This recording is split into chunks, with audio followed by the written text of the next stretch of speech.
চলন্ত ট্রেন থেকে হঠাৎই পড়ে যায় 1 বছরের শিশু। ছেলেকে বাঁচাতে চলন্ত ট্রেন থেকে নিচে ঝাঁপ দেন বাবা। অসীম সাহসিকতায় রক্ষা পেল আদরের সন্তান।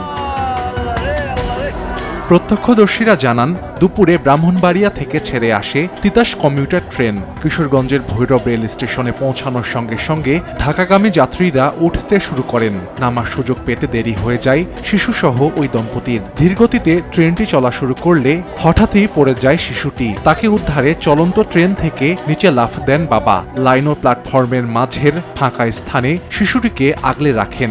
একে একে 8টি বগি পার হওয়ার পর অক্ষত অবস্থায় উদ্ধার হন বাবা ছেলে। গিয়ে বাচ্চাটিকে আগলে রাখে এমন ভাবে যাতে বাচ্চাটি আর উঠতে না পারে এবং নিজেও শক্তভাবে কোলবালিশের মতো বাচ্চাটিকে রাখে। আল্লাহর অশেষ রহমতে এবং এই বাচ্চা যে নিষ্পাপ এর প্রমাণ আমরা যাত্রী, পুলিশ সহ সবাই একটা জ্বলন্ত প্রমাণ আজকে পেয়েছে। ট্রেনে ওঠানামার সময় সতর্ক থাকার পরামর্শ রেল কর্তৃপক্ষের। সময় সংবাদ, ভৈরব।